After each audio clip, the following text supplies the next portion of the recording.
taksih hanengenaken kesabaran tatemah sedayanipun saged lumampah kanthi rancak ganjar lancar boten wonten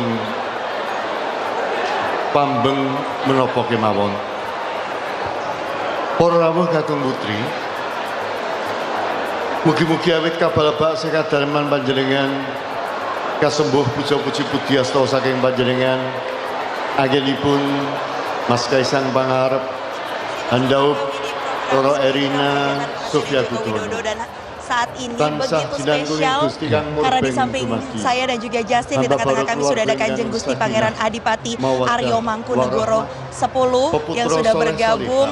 Selamat siang menjelang sore. Selamat siang Mbak, selamat siang Mas. Kanjeng Gusti, mungkin boleh nggak saya nanya reaksi pertama ketika tahu bahwa ini akan menjadi tempat resepsi dari mempelai pria dan wanita kita, bagaimana? Ya tentu waktu itu saya rasa ini kan menjadi momen yang sangat positif ya. Untuk kota Solo lah, kota Solo dan tentu di kota Jogja juga. Bagaimana di sini menjadi suatu momen kebudayaan, perayaan kebudayaan untuk tidak hanya segelintir orang, tapi bahkan untuk seluruh masyarakat yang terlibat.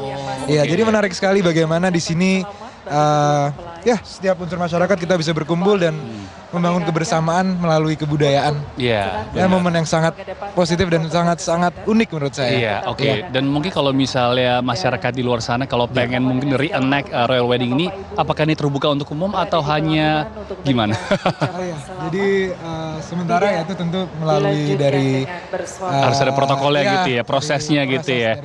Oke, siap gitu. Dan kalau untuk prosesnya sendiri di Puro Mangkunegoro ini, saat kemudian keluarga Presiden Joko Widodo ingin mengajukan begitu permohonan izin untuk menyelenggarakan tasyakurannya di sini, boleh cerita nggak Kanjeng Gusti seperti apa?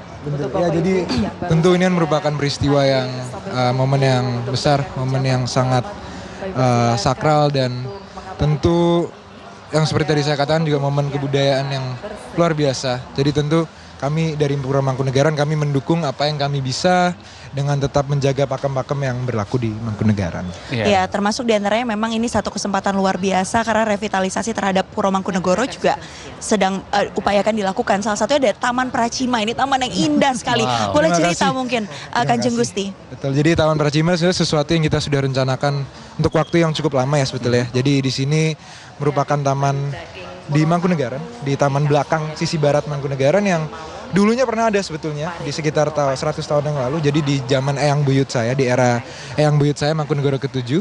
Jadi ini kita bangun kembali bahkan dengan desain, dengan gambar kerja yang masih didasari yang dulu sebetulnya.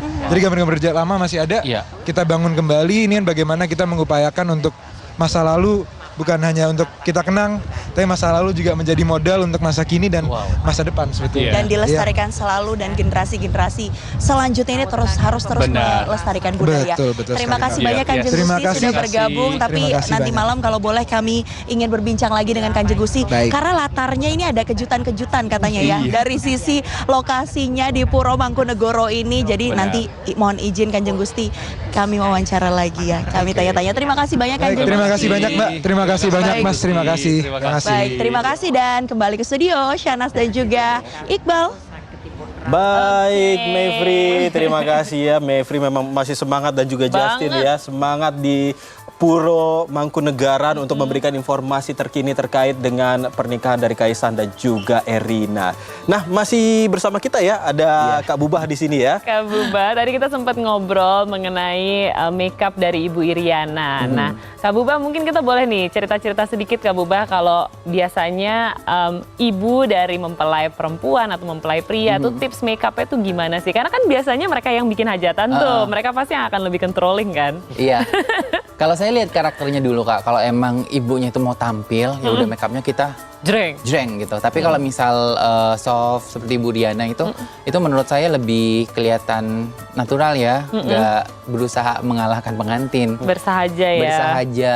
Terus juga untuk tipsnya sendiri pastinya cari complexion atau produk yang emang cocok dengan jenis kulit kita. Terus juga preparation skinnya juga harus diperbanyak juga. Skincare-nya. Terus jangan terlalu banyak bedak, mungkin matengin aja di foundation. Terus cari foundation itu yang lebih soft, terus juga coveragenya lebih tinggi. Jadi nempelnya lebih bagus, tapi nggak bikin kering, terus nggak berkerut jadinya. Oke. Jadinya jadi terlalu nempel matte gitu. terus. Oke, I see. Ini tentunya. tips buat Iqbal ya. Justru itu yang mau saya tanyakan. Kalau tadi itu kan berhubungan dengan wanita begitu ya, bagaimana harus tampil memukau begitu ya. Mungkin dengan cara sederhana, tetapi tetap bisa dilihat dengan Jreng. orang lain jreng gitu. Tetapi kalau bagi laki-laki ini apa yang harus dilakukan? Waduh. Shading mungkin Iya. Kak Buba gimana? Kalau laki-laki itu sebenarnya libatnya di rambut nggak sih? Iya. Tata rambut segala macam. Terus juga kalau misal saya make upin Reza Rahardian itu dia pasti udah rambut topiknya. Terus juga untuk make up cowok itu kalau saya berusaha banget agar make upnya tuh nggak kelihatan. Oke. Terus kita tutupin bagian-bagian yang memang perlu ditutupin. Terus kalau ada bagian yang menurut saya tuh, ini bisa indah nih, kita tonjolin dikit. Misal daerah mata, nggak apa-apa, mungkin dikasih eyeshadow dikit aja, biar lebih nyala. Terus juga misal alis, kita gambar, tapi mungkin sedikit aja ya.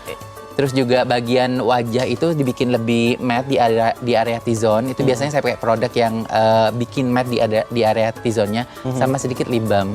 Bisa pakai yang membuat bibir lebih pink. Saya juga membutuhkan itu sebenarnya. Oh, I see. Dan itu kenapa Pak Sandiaga Uno juga kalau misalnya kita lihat di beberapa kesempatan juga suka pakai lip balm. Lip balm. Itu supaya ya tetap fresh begitu ya. Benar, dan itu juga bukan hanya alasan penampilan ya, lip balm itu sebenarnya alasan kesehatan juga kan. Betul. Karena kalau misalnya bibirnya kering, pecah-pecah itu pastinya sakit kan.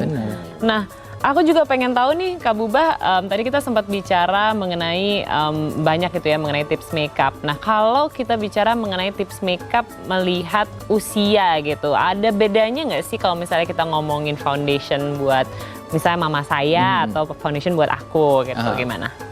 Pastinya kalau untuk jenis foundation itu saya usahakan untuk yang lebih berumur, itu yang lebih ringan, tapi benar-benar nempel kuat dan tidak terlalu matte. Sedangkan kalau untuk yang lebih muda itu disesuaikan dengan make up apa yang akan kita aplikasikan.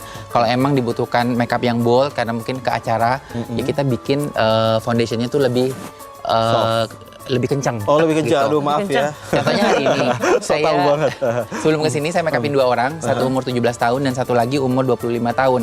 Nah, yang umur 17 tahun ini acaranya lamaran, tapi saya usahakan dia tetap seusia dia. Jadi nggak berusaha untuk bikin matanya jreng banget, tapi tetap soft aja. Mungkin saya bisa kasih warna ungu sedikit di area mata, terus juga warna-warna biru, hijau juga bisa diaplikasikan. Jadi playful gitu ya? Ya, jadi tetap di usia dia dengan mengenakan kebaya. Sedangkan untuk yang umur 25 tahun itu, tadi saya make upin menggunakan Siger. Ada Lampung. Sunda. Oh, Sunda ya? Siger, apa namanya? Oh, Siger itu Suntiang? Suntiang ya? tiang. Suntiang tuh yang buat Apa yang padang Sunda. juga. Jadi mata tadi benar-benar saya bikin hidup. Jadi salah sih tadi sini ngomong. Malah pemirsa. Oke, tapi kalau misalnya tadi dari penjelasan Kak Buba sendiri, ini memang sebenarnya kalau soal mata itu sangat penting sekali ya. Penting banget. Nah, kalau cewek biasanya di Indonesia itu suka banget pakai softline. Nah, tapi saya usahakan tanpa softline pun bagaimana mereka kelihatan itu cantik Pops, ya. gitu. Iya, Dan saya iya. jarang banget bawa softline sebenarnya. Iya sih, benar. Dan juga kalau pakai soft lens mungkin dicari yang agak-agak mirip sama mata kita ya, yang mata asli ya. Jadi tetap kesannya natural gitu nggak sih Kak Buba? Saya pakai nih coklat.